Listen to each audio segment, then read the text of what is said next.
Welcome to Relationships 101. I'm Dr. Donna Tonrey, and I'm the Director of the Counseling and Family Therapy Master's Program here at Salle University.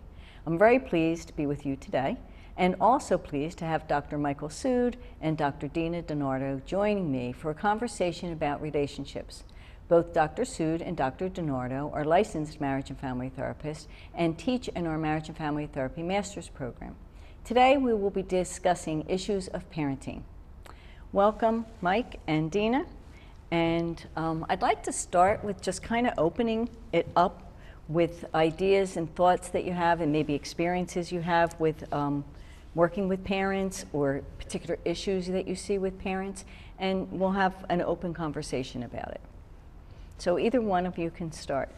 Yeah, sounds good. I know one thing that comes up a lot is how busy parents seem to be and managing time. You know, sporting events and extracurriculars and jobs and both parents working, and that seems to be one of the big things I think I'm seeing.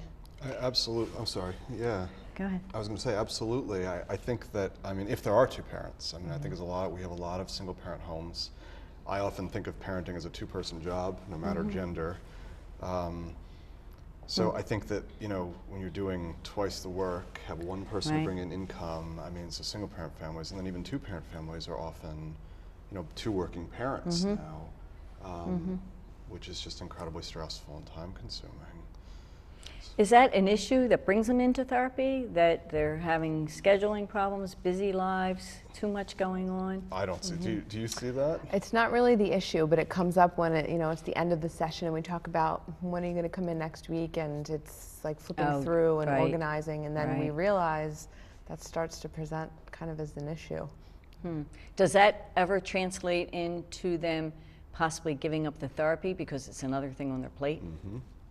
I've had that happen where, you know, baseball season starts and they can't come anymore, or somebody switches jobs, their insurance changes, they can't come. So sometimes simple, I mean, I guess they're not simple, but seemingly minor things can affect whether they can get to therapy or not. Yeah, and then it becomes a discussion about prioritizing. Where does therapy fit into the schedule? How important is it to you? Why is it important? And us kind of making a case for why continuity is really important and what the benefits are of keeping it going, the momentum. Sure. And I guess even by not doing the parenting adds another pressure somewhere, because, I mean, the therapy, by not doing the therapy, it adds another parenting pressure somewhere. Absolutely. Well, what are some of the reasons that they do come into therapy? What I see most often is behavior issues, right? So that, at least that's what's described. So either referred by the parents come in reporting behavior issues with their kids, or the school refers them, or the judicial system refers them. Or pediatricians. Or pediatricians, absolutely. I've had medical doctors as well. I think that's the most common presenting, what we would call like, what was described as an issue. And then a lot of these things will come out in the conversation. And again, I guess I don't want to assume, but I imagine the way we all see the world is we all share some responsibility in these reported struggles. And so that's what hopefully the conversation turns out to be. But I would say almost always it's behavior issues. Yeah, and then we're in an especially good position to help. In the beginning, parents come in and they're so frazzled, especially if they've been referred by the school or a primary care physician. They're so worried about what's going on, and they've got reports, or their kid was evaluated, or their kid was considered for medication, and kind of ruled things out, and so therapy becomes one of those next steps, and we get to help them sift through all the information that they have and then find solutions and help them really work toward positive change. Do you ever see the situation where the child is, or adolescent is having a behavioral issue, either in school and not at home, or at home and not in school? So let's kind of go with the at home and not in school first. Do you ever see that situation? Absolutely. You want to speak to that first? Yeah, sure. So sometimes I find that that's helpful. When something's occurring in just one setting or not every setting, then we know it's likely less of a neurodevelopmental issue and something that's much more behavioral or relationship oriented, environmentally oriented. So we're actually in a better position to be helpful because we can focus in on what's going on in the particular setting that it's happening. That makes sense. So it's easier to fine tune where to focus the attention? Definitely. Right. How about you? Yeah, I think it can be. I guess I find that there are some kids who like will have reported behavior problems at home, or their parents report, or whoever they're living with, whoever the caregivers is reporting it. And sometimes, I guess, I don't always see that as like a problem with the parents or the family. Like I think sometimes when kids feel safer, they're more likely to feel more freedom to act. So I don't always, easy for me to say if I'm not the parent struggling with it, but I don't always necessarily think that's a horrible thing. And I hear that, you know, for the parents it's been really difficult. But I don't, I guess what I'm saying is I don't think that's necessarily, well, it must be a problem with the parents or the family since it's only happening at home. Right. It's not always a direct correlation like that, I don't think. Well, what comes to mind for me is something could be happening at school, the child's holding it together, and by the time they get home, they just can't hold it together any longer, and as you said, it's a safe place that they can let it out. So they let it out at home, and then the parents maybe are confused by it because things are going well in school, things aren't going well at home, yet they can't pinpoint that anything particular is happening at home. Yeah, I see a similar thing. I don't know if either of you see this, but when there's like one parent doing most of, usually when the parents are not together, when there's one parent doing most of the parenting and the other parent reportedly isn't doing a whole lot, the parent who's doing most of it will say, you know, they idolize that other parent who does nothing, and I get all of, you know, the complaint. And it's the same kind of thing. Well, I think they feel safe enough to share that with you, while this person has had, you know, struggled to be a parent for whatever reason, and that bond is not there. This is, anyway. Yeah. Is it more difficult if the behavior problem's happening in school and the behavior at home is fine, that the parents aren't seeing anything? Is that more difficult to manage because it's in a setting that you, well, the parents might not have as much say in, and maybe you don't have as much exposure to? Can be. I know one of the things that I particularly like about being a systems therapist is I'll go to the school and I'll meet with the teachers, with the parents, and I'll help kind of ask questions that the parents might not necessarily think of, or help kind of translate the information that the school's sharing to the parents, because parents can be really sort of nervous or upset when they feel like their kid's not doing what they're supposed to do, or curious about if they're getting targeted in some way. And so I find that the parents have a particularly good time kind of digesting the information when the therapist joins. Is the school open to you coming in? I've yet to have an issue with that. Now, sometimes in the room, they'll maybe be a little like, what's this about? It's a different person, they don't really understand. But for the most part, I've had an okay time. I know there are services that are, you know, developed that way, that the school is part of the treatment, that, you know, it's the family, the community, the school. But it sounds like you're doing something a little bit different than that, that you're working with the family and then requesting to meet and have a meeting at the school. And it's great to hear that the school is open, that it's coming from a private place, not just from, you know, the bigger system. That's good. That's pretty cool. Yeah. And what happens in the situation where, say you pinpoint that there is something happening in the home, and maybe the parents aren't aware of it yet, you maybe are beginning to see it and the parents aren't aware of it yet. How do you manage bringing that information to the parent? Because I'm imagining that sometimes the parent truly believes that the issue's with the child, not necessarily the family system. So how do you introduce the parent to, you know, the issue in the family system? So I don't, you want me to take this first? Yes. I think there's a number of different ways you can do it. I think the most important thing is develop, like what I try and do is develop a relationship with parents where they feel valued, and where I'm really looking for and highlighting the things that they do well.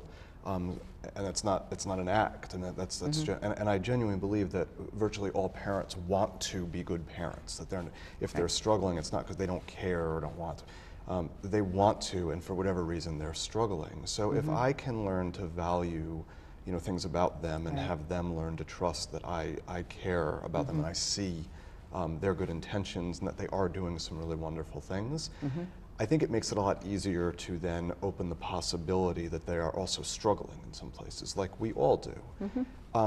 Usually I will talk about how these, if a parent is not willing to, you know, it's about my kid, it's, you know, work with, I'm not involved. I will talk more about how the problem's affecting them and how important it is that Right. they're involved. And often I need a lot of help. Like I've known the kid for, I don't know, a couple hours. Right, They've known them their right. whole They're the you know, expert. I'm looking for them to help me Yes, usually. yes. As much or more so than they're looking for me to help. So I want to make that clear that I need a lot of help. And they know their kid better, their kid or their kids a lot better than I do, or Yeah. ever will. Great point. We get an hour a week usually with the kiddos, and so it is a lot more helpful if they can kind of join in and be a part of it Right. Agreed. with that. And in reality, the parent is the expert. I mean, they're the expert on their child. They may be stuck, and maybe when they have to look to someone for help, they're kind of feeling a little disconnected from being the expert on their child, and I would imagine that could be uncomfortable. Because, as you said, parents want to help their children, they love their children, and if they don't see themselves as being effective, that can create their own emotional distress, which then, of course, comes back into the family system. Yeah. Absolutely. Yeah, it's not easy. No. Do you find that our students, when they're learning about having to work with parents, parenting issues, behavior issues with children, systems issues with the family, do our students get a little nervous when they have to address issues with parents? And I'm thinking many of our students aren't parents yet. Some of them are, and some of them are not. So I'm probably thinking more of the students that aren't parents yet. Do you find that they get a little nervous with the thought of that? I think it's twofold. I do think so, maybe a little intimidated, but at the same time, I think that they really recognize that intervening with the parents to help the child's behavior is more effective. Right, And so it creates hope for them. right. So it kind of balances out that intimidation factor by being able to propose a solution that's a lot more effective. What do you think? I'm remembering one of my supervisors once told me that when he became a parent, he wanted to write an apology letter to every parent he ever worked with before that. And I remember feeling the exact same way when I became a parent. So I don't think I knew how much I struggled working with parents until I was one, and then went, oh, this is what you're dealing with. This is what they're going. I This didn't is get- what they're going. Yeah, I didn't through. get it. Right. So, We certainly will come back to the topic. As you can see, there's a lot to talk about when it comes to relationships and parenting. We will take a short break, and when we come back, we will continue with our conversation.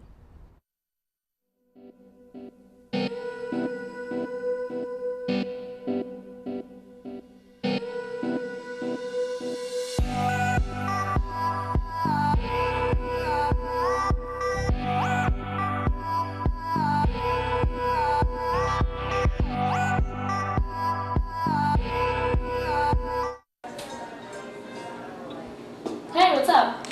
But I am beyond drunk. I am so hungry. You wanna go get something to eat? Yeah, I only had like 2 drinks. Okay, perfect. Okay, yeah, meet me outside my house in like 5 minutes. Yeah, I'll meet you at your house. Okay.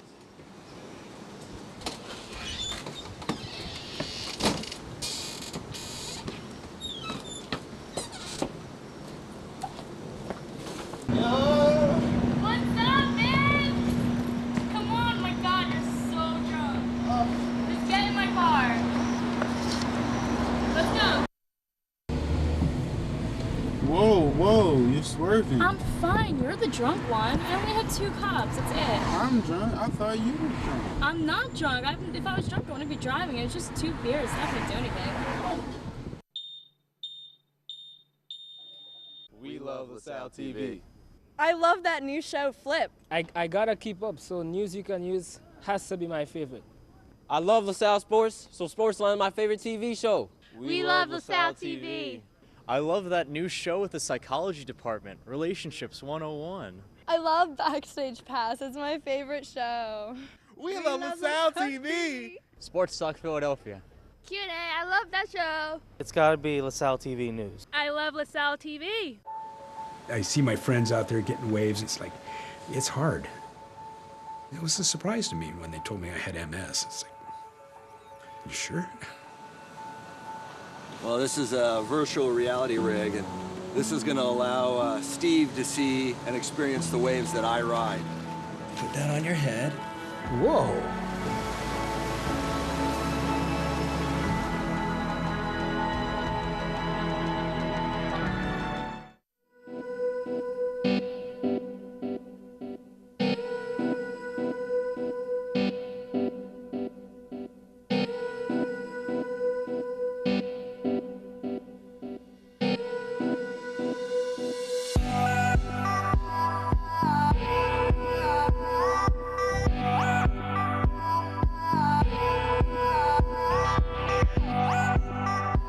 Welcome back to Relationships 101. I'm your host, Dr. Donna Tonrey, Director of the LaSalle Counseling and Family Therapy Master's Program.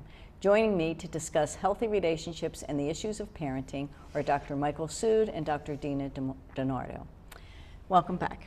So to continue our conversation that I think kind of ties into the behavior issues that we were talking about, is I'd like to hear your thoughts on discipline and maybe some of the struggles parents have with disciplining their kids. You want me to start with that? Mm-hmm. So I think a lot of parents didn't have good experiences with discipline in their own families. So I guess I think we learn that stuff primarily in our own families. Yes, we learn other things hopefully along the way. However, a lot of how we were parented often influences how we parent. So I think a couple things. I think first of all, a lot of parents come in exasperated and really frustrated and really hopeless and feeling really ineffective and unimportant. And I think that really affects the way they then discipline their kids. So sometimes they're incredibly harsh, but are convinced that what they're saying doesn't mean anything. That my kid doesn't listen to me. Right. And which I virtually never believe is true. And or they kind of gone the other way, and well, I don't do anything, so what's the difference? They don't listen to me. And the kid often gets the impression that they don't care. Right. So if a parent is really upset, like it says to me that they care. So that's a good thing. So a parent being really upset is not an issue to me. I think the kind of discipline can vary, but I'm always curious about disciplines that push children further away and disciplines that bring children closer. So like like sending a kid to your room.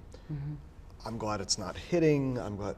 But I wonder about isolating and separating, and if that, like, what kinds of messages kids receive in that process. So, anyway, yeah, of the school of thought that if a kid is that upset or sort of acting out in some way, that they're probably needing something. Yes. And to go be by themselves might not be the thing. It may help them sort of calm down, maybe in the moment, but maybe they need more attention. So like when a kid's upset, I'm always curious about parents, how they make meaning of that experience. So what do you think was going on? What do you think was happening? Yeah. And to be able to work with them with that. Yeah. And I think you're right to point out that we inherit that. And so we either blindly kind of perpetuate what we've learned, or we didn't like what we learned, and so we try to do something that's very, very different. Yep. Right. And sometimes we can do that, but it can have the same outcome. Yep. So it's a relevant topic to discuss and to think about and to be a little bit creative about and understand what's going on for kids. Right. And Mike, as you were talking, you used the word effective. And I have the sense that parents, when they discipline, they assume it's going to be effective because it's discipline, so that the child's going to behave in the way that they are asking them to, or wanting them to. However, they might not always look at the discipline that they've used, and it's not effective, and they may blame the child. Like, now the child's not paying attention, then it's even more bad behavior. But in reality, if you're isolating them, that has an impact. If you're doing something that maybe creates some feeling of insecurity with the child, the discipline may actually exacerbate the problem. Whereas I think parents are thinking it's automatically going to work. Does that make sense to you? Absolutely, yeah, and often that intention of the parent is, like, the consequence is very different. The child makes a very different meaning of the experience than the parent intended. Right. So it's not a right or wrong. I just think it's a lot more important to attend to those consequences. I believe in the good intentions. However, how that the consequence, the outcome, Right. I think that's more important. Right. And that's a good point, because consequence is different than punishment. In a consequence, the child knows that if you do this behavior, the consequence will be, whereas punishment often can come after the fact and the child doesn't connect the two. So that, I would think, would be less effective because it's not connected to the behavior, and then maybe even the child gets upset with the parent because of the punishment. I feel like this comes up a lot with parents coming in saying that their kid isn't listening. Listening seems to be a really big, really relevant issue. with kids, and I often find that it can be really connected to technology. If the focus is somewhere else, oftentimes parents are delivering messages to the kids, they're calling over to the other room or they're yelling upstairs, and they're not actually right in front of their child with eye contact. And so the messages just aren't really registering in the same way. Parents are getting really frustrated, and then they try to implement some sort of consequence, but all the little steps leading up to that weren't really very effective, and so kind of trailing the course is also really helpful in therapy. Yeah. One thing I have seen is with blended families that discipline really can be difficult because sometimes, now if you have a family that's intact and the parents either disagree or they agree, but now you have a blended family and one of the parents is, or the step parent, is not biological, and it creates a reality. It changes the reality of the situation. And I find that sometimes parents really can struggle. The biological parent can really struggle when the step-parent intervenes in discipline. Have you experienced that situation with parents? Yes. Yes. Yeah. I think actually one of two things can happen. I think sometimes the biological parent is really looking for help.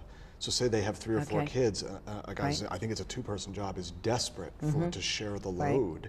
However, that bond is not there with the step-parent. And so I can remember one of my supervisors and teachers teaching me that step-parent has to, the child has to believe that step-parent loves them more than anything in the world before they can really believe that the discipline is also loving and not just a something they don't like. Because they've already had this breach of trust. Right.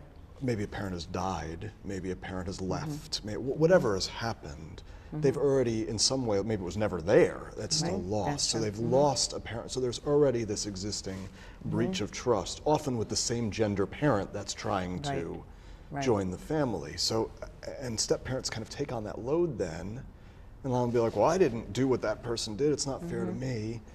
In some way, they're right. And they're choosing to be a part of this family that, has experienced this, at least loss and trauma of losing one parent in some way. Right. Anyway.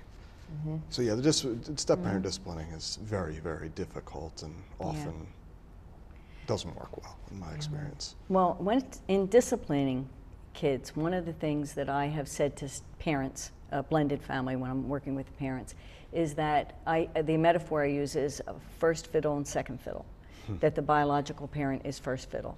And no matter what the situation is, it has to be accepted that that person's first fiddle.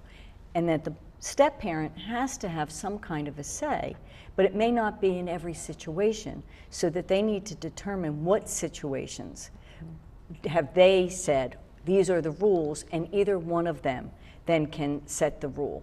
So if it's a rule of the home that they're all living in, I think both parents have that ability to freely discipline or, speak up to the situation.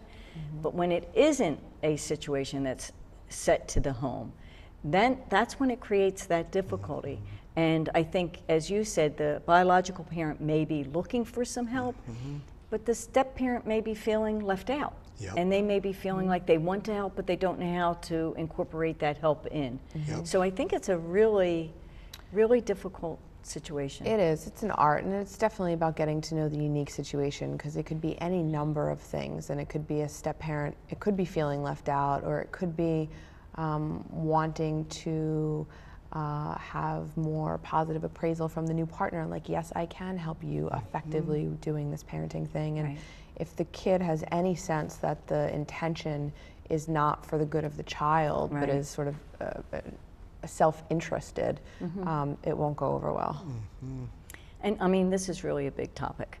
However, we only have a few minutes left, so I'd like to throw in another topic, and that's technology. And how do you feel technology today enters into the realm of parenting, and what challenges do you think that it brings? Dina, you can start with this one. Yeah, so I think this is also another balance where technology is relevant. It's something that we all have to use on some level, and it's not all bad. So maybe the idea of everything in moderation is helpful, but it definitely is permeated almost every home of every family that I'm seeing. It's a conversation that's coming up with every case. And so something needs to be done about it. Some sort of understanding of the way in which it's impacting the family needs to be established. But it is quite a big deal, case after case. Do you think so? I think so. I think it's not just, yes, there is like an age issue with technology, like the general, usually younger folks are more into it, but I also think that there are parents who are very distracted by technology, and you know, it gets in the way of them emotionally connecting with their children also. So I think it can be an issue both ways, and like I said, it's also a way to connect to other people. So it's very complex, and often for youth, it's the primary way they're connecting to other people. And there's varying understandings and opinions about that among adults. And lots of research coming out about how kids feel when parents are sort of relating to the kids via social media on technology. Sometimes it sort of presents a relationship that might not actually be true to the relationship that really exists, you know, behind the screen. So it's interesting, I've heard many young parents say, gee, you know, babies don't come with the rule book. And in a sense, neither did technology. Technology changed our world rather quickly and continues to do so, and we really just have to learn how to deal with it, especially in regard to parenting. And you know, it's kind of a figure it out as you go. So obviously we could keep going, but unfortunately we are out of time. And we hope you've enjoyed today's conversation on Relationships 101. You can reach us by going to our website at lasalle.edu/grad-MFT or lasalle.edu/grad-CFT to learn all about our programs. Thank you for watching.